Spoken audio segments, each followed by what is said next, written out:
अस्सलाम वालेकुम ख़वातीन व हज़रात, उम्मीद करता हूँ आप सब खैरियत से होंगे। ख़वातीन व हज़रात, आज हम फ़ाइनेंशियल अकाउंटिंग सीरीज़ 1 के लेक्चर नंबर 6 की तरफ मूव करेंगे। उससे पहले मैं एक बात कहना चाहता हूँ कि मैं अपनी पूरी कोशिश कर रहा हूँ कि मेरे लेक्चर शॉर्ट हों और कॉन्सेप्चुअल भी हों, इजी वर्ड में हों, आपके जो कॉन्सेप्ट हैं वो इजी मैनर में आपको समझाए जा सकें।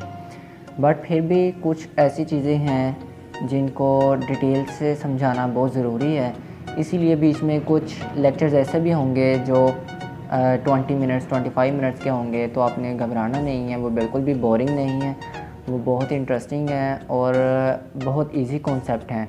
ठीक है, तो दोस्तों लास्ट टाइम हमने अपना लेक्चर एंड किया था, लेक्चर नंबर 5, वो था ट्रेड कॉन्ट्रैक्ट्स। तो ट्रेड कॉन्ट्रैक्ट्स को हमने काफ़ी डिटेल से पढ़ा।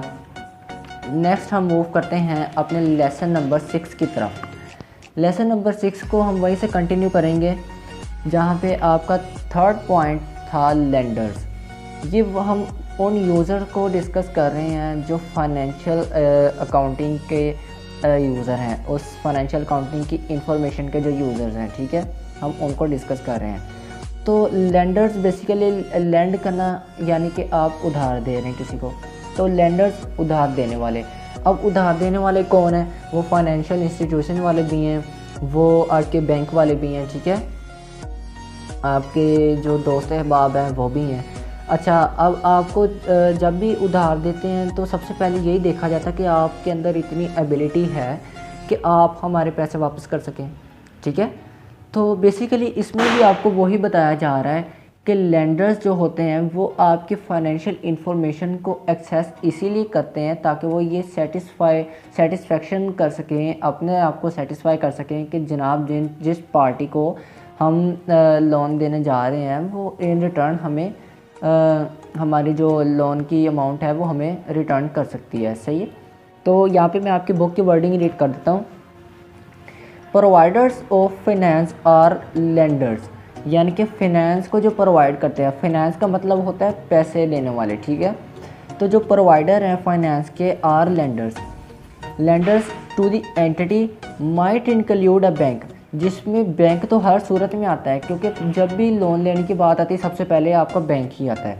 उसके बाद the bank wants to ensure that the entity is able to keep up interest payments and eventually to repay the amounts advance. ठीक है, बेसिकली यहाँ पर वो क्या बताने की कोशिश कर रहे हैं कि जो आपके बैंक्स होते हैं वो इंश्योर करना चाहते हैं। ठीक है, अब मैं बेसिकली हम यहाँ पे एक एग्जांपल ले लेते हैं जिससे आपको और भी क्लियर समझ आ जाएगी।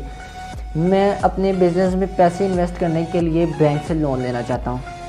मैं बैंक जाता हूँ, वहाँ जाकर मैनेजर से बात करता हूँ, अपॉइंटमेंट लेता हूँ, बात करता हूँ उनसे, जनाब मुझे अपना बिज़नेस रन करने के लिए, इन्वेस्टमेंट करने के लिए इतने रुपीस चाहिए, आप काइंडली मुझे लोन दें। तो सबसे पहले वो मुझसे जो सवाल करेंगे वो यही होगा कि जनाब बैंक को गारंटी के तौर पे आप क्या देंगे। ठीक है ना, बैंक आपसे गारंटी चाहता है कि आया कि आप उससे उस बैंक से लिया गया लोन इंटरेस्ट की प्रपोर्शन के साथ आप उसको वापस कर सकते हैं या नहीं। ठीक है ना, तो वो आपसे क्या कर रहा है, अश्योरिटी ले रहा है इस चीज़ की कि जनाब आप गारंटी के तौर पे क्या देंगे। सही है, तो इस और फिर जहाँ पे ये तो थी मेरी बात। अब अगर एक बिज़नेस सेक्टर है पार्टनरशिप का, जो बड़े लेवल पे पार्टनरशिप है जिसमें 7 से 8 पार्टनर हैं। ठीक है, वो उसका पूरा एनालिसिस किया जाता है फाइनेंशियल स्टेटमेंट्स का। ठीक है, बैंक वाले पूरा एनालाइज करते हैं कि इसकी हिस्ट्री में क्या परफॉर्मेंस रही है, फाइनेंशियल परफॉर्मेंस, करंटली इसकी फाइनेंशियल पोजीशन क्या है, अब अगर हम इसको ये लोन दे देते हैं क्या ये हमें पे बैक कर सकता है या नहीं। ठीक है, तो वो इस चीज़ को यहाँ पे एक्सप्लेन कर रहे हैं। उसके बाद आ जाती है टैक्सेशन अथॉरिटीज़। दोस्तों, जो टैक्सेशन अथॉरिटीज़ होती हैं, जो टैक्स वाले होते हैं, वो भी आपके फाइनेंशियल स्टेटमेंट्स को गो थ्रू करते हैं, वो भी एनालाइज करते हैं, बिकॉज टैक्सेशन का सिस्टम आपको पता है आपकी इनकम बेस पे होता है। ठीक है, इतने 1000 से ऊपर इनकम वाले को इतना टैक्स है, इससे ज़्यादा इनकम वाले को इतना टैक्स है, उससे ज़्यादा इनकम वाले को इतना टैक्स है। ठीक है, तो आपके फाइनेंशियल इंफॉर्मेशन को असेस करने के बाद आप पे टैक्सेशन की कैटेगरी लागू होती है कि आप किस कैटेगरी का टैक्स पे करते हैं, ठीक है। यहाँ पे जो टैक्सेशन की बात उन्होंने की है, यहाँ पे मैं आपको वर्डिंग बता देता हूँ। Interested to know the profits in order to assess the tax payable by the entity, for example the income tax, sale tax या परचेज टैक्स, ठीक है। यानी कि वो आपका जो टैक्स पेएबल है उसको उसकी जो प्रोपोर्शन है उसको फिक्स करने के लिए वो आपकी फाइनेंशियल स्टेटमेंट को गो थ्रू करते हैं कि जनाब आपने इतना प्रॉफिट कमाया है, आप इतने टैक्स पे करने के हकदार हैं, आपने इतना टैक्स पे करना है, ठीक है। अब ये इनकम टैक्स होता है जो आपकी इनकम पे है, जो आपकी सेल पे है कि जनाब आपने इतनी सेल की है, आपको इतना टैक्स पड़ेगा।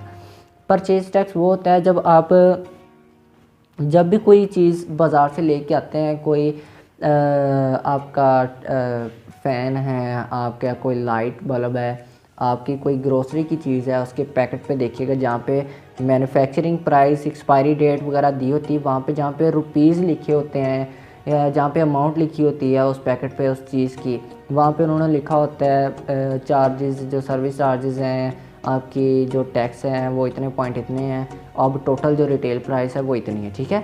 तो वो टैक्स आपका परचेज टैक्स है जो आपकी हर आइटम पे डिडक्ट किया जाता है, ठीक है। तो ये था टैक्सेशन अथॉरिटीज़ की बात।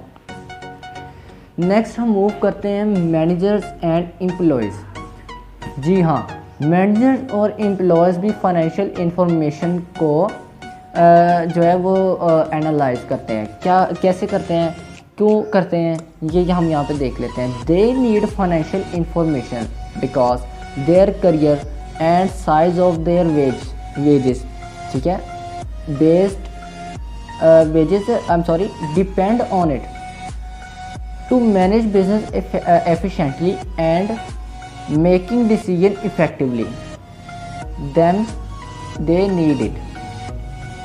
अब यहाँ पे वो बेसिकली क्या कहना चाह रहा है कि जो फाइनेंशियल इंफॉर्मेशन है वो मैनेजर और एम्प्लॉयज़ क्यों डिमांड करते हैं इस इंफॉर्मेशन की, क्योंकि एम्प्लॉय जानना चाहता है कि ये प्रॉफिट कितना कमा रही कंपनी, मुझे उसके अकॉर्डिंग सैलरी जो दी जा रही है कि वो ठीक है, कहीं वो कम तो नहीं, ठीक है।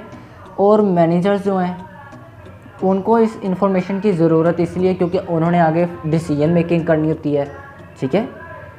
वी हैव टू इन्वेस्ट इतने डॉलर्स या इतने rupees in that segment, in that department.